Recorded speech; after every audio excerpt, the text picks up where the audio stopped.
Anong mensahe ang kailangang marinig ng mga Gemini mula September 15 to 21, 2024? Pwedeng nangyayari na to o mangyayari pa lang. Kung hindi man para sa inyo itong magiging reading, baka para sa someone na malapit sa inyo o sa someone na kakilala nyo mismo. Baka may lumabas na gender mamaya, gawin nyo na lang energy, masculine at feminine energy. Pwede rin naman na wag nyo nang pansinin ang gender. Hindi ko alam kung anong lalabas, kung positive ba o negative ang magiging reading, depende sa kung anong mapipick up kong energy mamaya. Kung hindi man mag-resonate sa inyo to, edi i-adjust nyo na lang ang video, hanapin nyo to. Kung hindi pa rin, edi dito na. Ito ang last deck.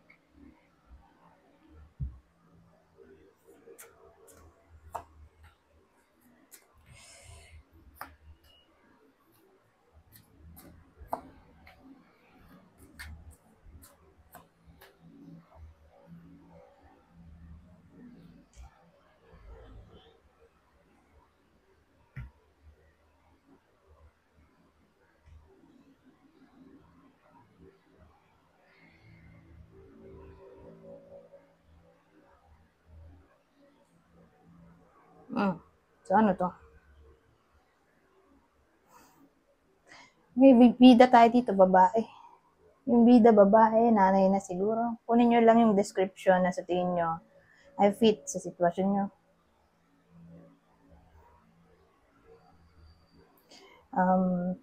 Again, nanay na, 60 years old, pwedeng ganon. Kasal, mayaman, o may stable job, o source of income, pwede rin businesswoman.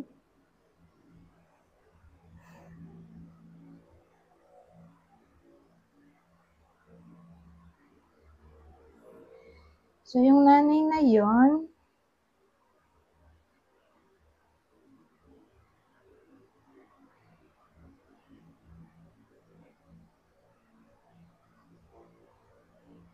ano kaya yun?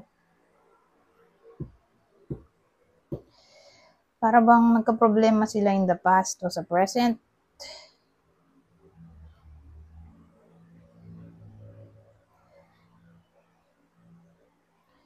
Ano kaya ito? Siguro ang pinag-awayan ay financial issues o kawalan ng career. Pero maganda yung muli, temperance. So, kung ano man yung pinag-awayan dito, probably career o financial issues. Maayos pa kasi nandito yung temperance nga. So, sino yung pwedeng person dito na Gemini, regardless kung siya ba to o ito yung person niya? Aries, Leo, Sagittarius, alin man dyan, o Libra.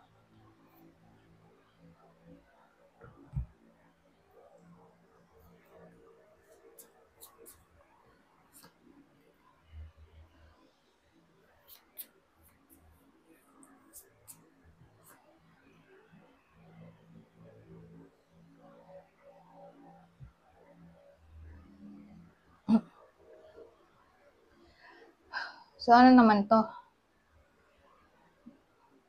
Well, iniisip ko kung magkarugtong ba to sa kato.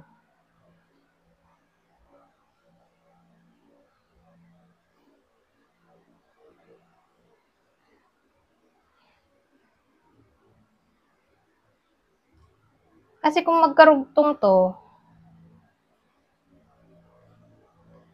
pwedeng ang pinag-awayan ay kundi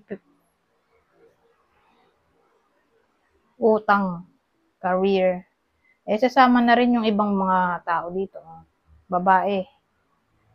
Kasi lalaki yung partner niya. Ito yung lalaki. Ito yung mga kalaguyo niya o ka-flirt niya. So, hindi natin matatanggal din yung possibility na cheating, jealousy ay isa sa pinag-awayan.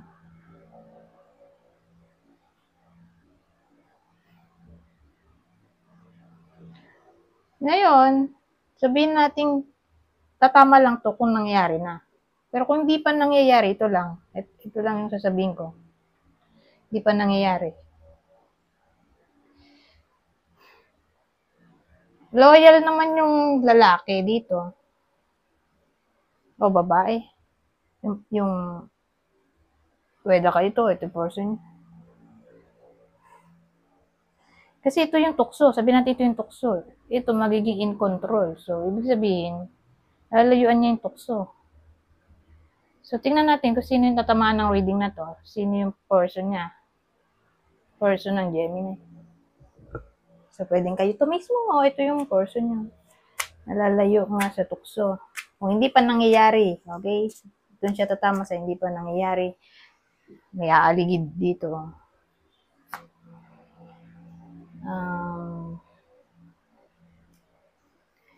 Sagittarius.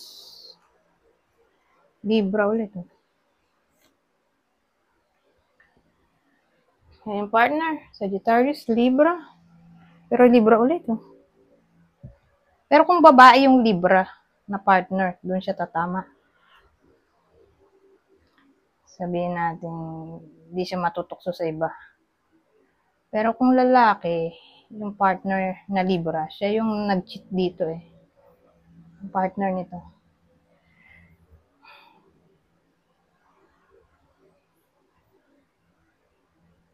So, baba tayo ibang detalye.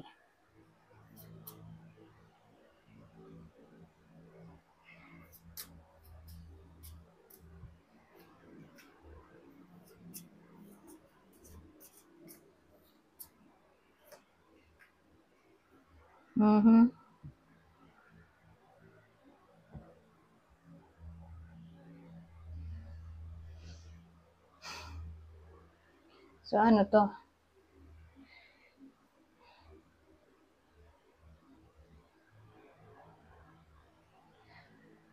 Well,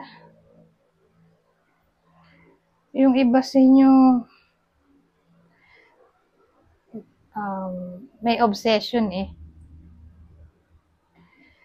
So, whether kayo to na may obsession o someone else sa inyo,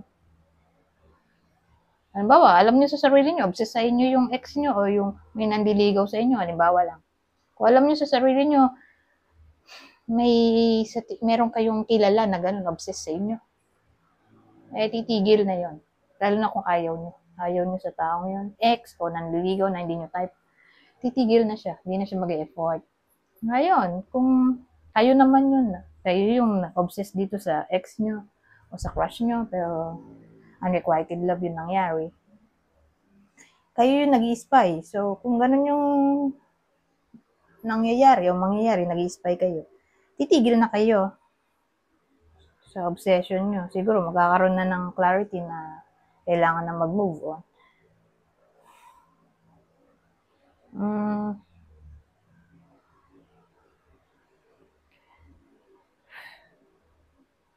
Ano pa ba?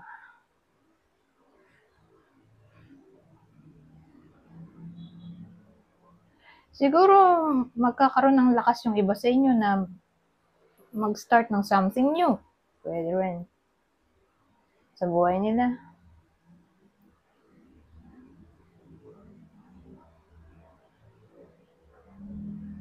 O hanapin ang kanilang passion.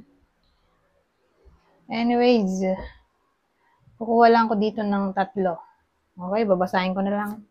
Dali naman itong intindihin. Extra message o advice sa week na to. It's okay to go after what you want. It might just want you to.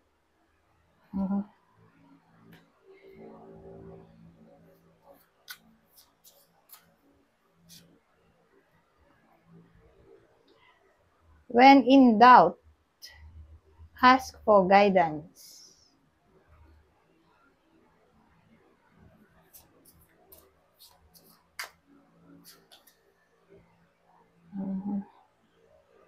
Sabi, believe in yourself.